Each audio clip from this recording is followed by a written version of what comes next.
Hello everyone. I'm going to be looking at the new CP system introduced in week 1 of the PTS for update 29. This is 6.3.0. Before I go ahead and open it and start getting into the nitty-gritty, I just want to remind everybody it's week 1, things are subject to change. Please don't scream at Zos and try and ruin their lives. Just people.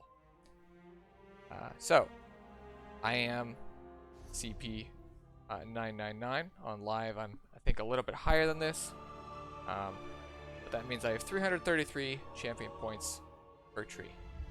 So if we look, just like are in the patch notes, you got fitness, which is red, you got warfare, which is blue, and you got craft, which is green.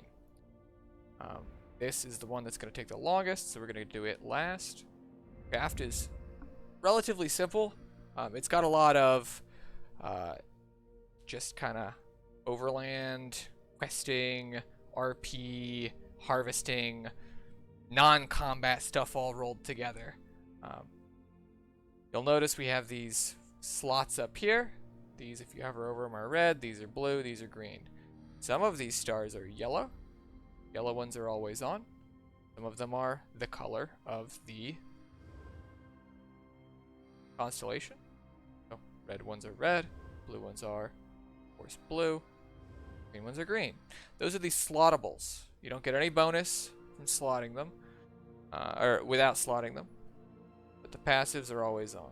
Now you'll notice there are a lot of stars that we can't reach yet. What we need to do is reach the first stage to reach something. So if I hold shift, I can left click and right click to take things in and out. You'll notice we can't get to this even if we put, say, 9 points in. Have to reach the first stage to reach the next star as of week 1. So this has things like sneak cost reduction, repair cost reduction, out of combat movement speed. I'm not going to go into every little star. This sort of cape over here is sort of the crime thing. So you got Blade of Woe stuff, you got pickpocketing, that sort of thing, all the way to over here. This is more of a chest inspiration crafting kind of area. This has the treasure hunter passive, which you know from previous CP 1.0. Master gatherer for harvesting faster, and plentiful harvest are two of the big things from right here. These are mount out of combat stuff. So mount speed, mount movement, mount stamina cost reduction. You have fishing stuff right here. You have potion, food and potion stuff right here. You got soul gem stuff right here, and then right here is something that some people are probably going to be excited about. Better chance to find furnishing plans. Find one, you might find another. Overall, it's got a lot of passive stuff. If you're curious on how expensive it is to reach stuff, keep in mind that I have 333. If I'm going to try and get that furnishing one, I'm going to need to spend that much. Then I can spend the 75. Now this is one I will point out that a lot of them say per stage. And you see there are little vertical lines. And it says spend 10 points to unlock. That means I need to spend 10 points to reach one stage. So if I were to confirm this, I would be at 7%. Now some of them, they don't have that little progress bar because every point increases your stage. I didn't slot it, so I'm not getting any bonus. But you'll notice I have 2 points in there, 2%. So as you put points into different things, you can get to different places. If you care about getting to this left area, kind of see how expensive that is. Some of them have multiple stages. Some of them, like this fishing one, you just need 100 points. If you have 99, you don't really get any benefit from it. So that's something to keep in mind. That's kind of the green tree. Again, we got crime over here. We got crafting and treasure kind of over here. We got movement speed up here and over here. Where is it? Here. You got like fishing and potions and food and other consumables in this kind of bottom right area. That's sort of how it's listed. In the description, I will be linking the Reddit post that someone made that has every star and where they are. which should help, but I don't think it's necessary to go into every little one in this video. So over in the red tree, fitness. This isn't exactly the same as it used to be. In Champion Point 1.0, it was very much mitigation, nothing but mitigation. Now it's sort of a mix of mitigation and a little bit of sustain and a little bit of dodge rolly stuff and that sort of thing. So tanks, you're going to want to check out the right corner. This has block stuff, movement speed while bracing, those sorts of things, bash damage and that stuff. And there's a lot of these. There's a lot of these while immune to crowd control effects in this whole constellation. So there's some right here. There's another one right here. While you're immune to crowd control, you sprint less. This is the sprinty area right here. Over here is sort of like the passive, or the isolated rather slottables. You have a little bit of recovery here, so if you're trying to parse on the PTS, even with it being pretty bugged right now, that's where you'd get your 150 stam and mag recovery. You get some armor, some health over there. If you go over here, you can see there's more slottables here. This is sustained while immune to crowd control. This is increased duration of crowd control. So there's a lot of these little crowd control sort of passives. This is the break free little segment. And then this is where it starts getting a little bit weird, this little section over here.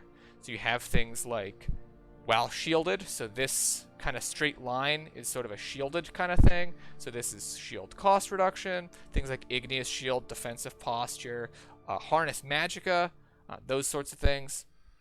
This is the effectivenesses of them and your damage against shielded enemies. So as a DPS, you might want to spec into this. If we redistribute everything, you can see that it's not the cheapest to get to, but you can get there with only 45 champion points before you can start putting points into there. So that's not too bad. This is sort of like a vicious, this is sort of like a false gods and vicious Ophidian little area.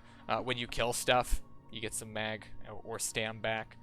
So yeah, that's this tree. This has some this has the little resurrection section that was sort of present in the passives of the rightmost red tree in CP 1.0. Now we're going to get to the blue tree, which is a doozy.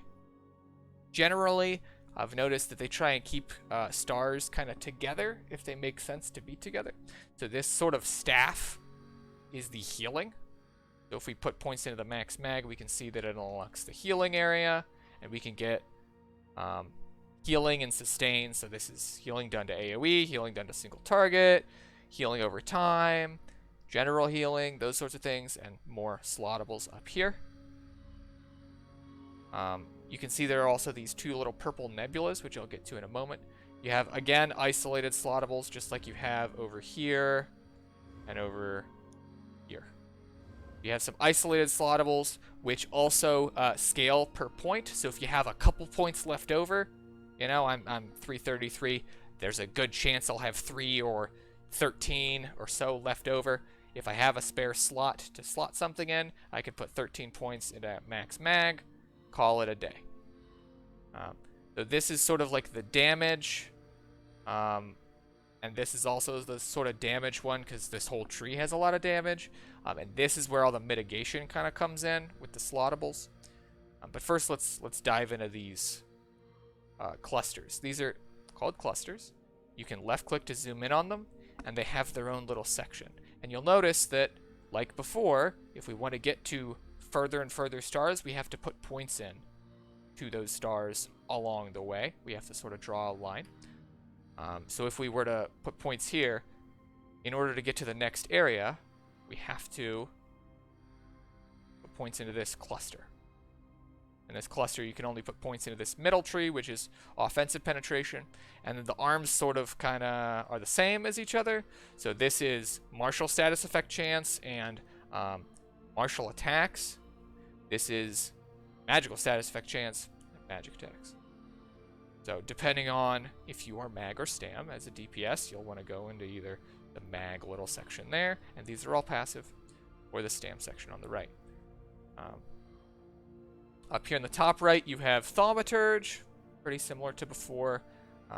Biting Aura, so extra AoE damage, extra single target damage. They're right next to each other. Over here, you have extra crit chance. These two things are both crit damage. This is a little bit better crit damage, but only when you're flanking. This is slightly less crit damage, but also critical healing. So a healer might want this, and you might not want this in Sunspire, for example. This is sort of a vicious death type effect. When things die, they explode for some extra damage. This is weapon and spell damage. This is also weapon and spell damage, but this is just two damaging abilities, so I guess not light attacks. And this scales 1 point per. And this you have to spend 10 points to get a stage. This has a pretty expensive cost, but you can get some direct healing, or healing from direct damage. That might be necessary in some content. Let's see. Then we get to the mitigation passive. So, just like before, how we have to put points in this very first star to get to the rest of the area, we have to do that. This is healing taken. Now these two arms, just like the other cluster, are very similar.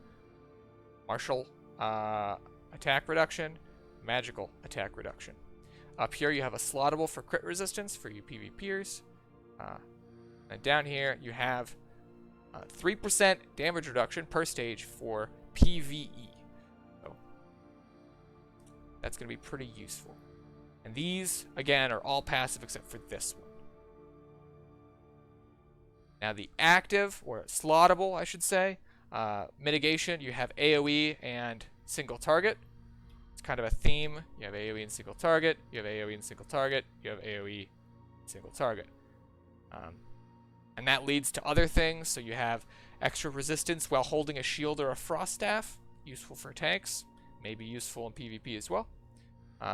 This is damage over time reduction. This gives you a little a little shield when you start blocking.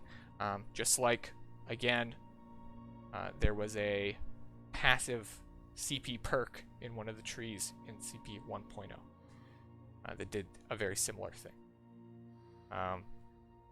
This, again, another passive in CP 1.0 that is now a slottable. Last Stand, another passive that is now a slottable. And this helps a little bit with like a Thorns type effect. That might be a useful perk. I know I went sort of a little high on the detail in this tree, but this is the tree that most people are talking about, most people care about. I am a PvEer, so I care about this tree a lot more than some of the other trees. But if I were to really quickly set up an optimized or pseudo-optimized build for a Magicka DPS, I'd probably start with some crit rating. I'd start with some crit damage. I would not double up on it necessarily.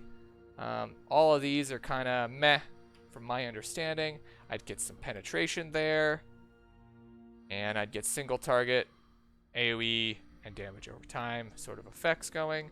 And let's go ahead and max those out because they're slottable. They're probably pretty good, right? Let's max out the penetration because that's probably pretty good. Let's max the crit rating, and we're down to 33 points. So we can't even max out this max Magicka passive, let alone start touching the quick recovery and the mitigation passive stars.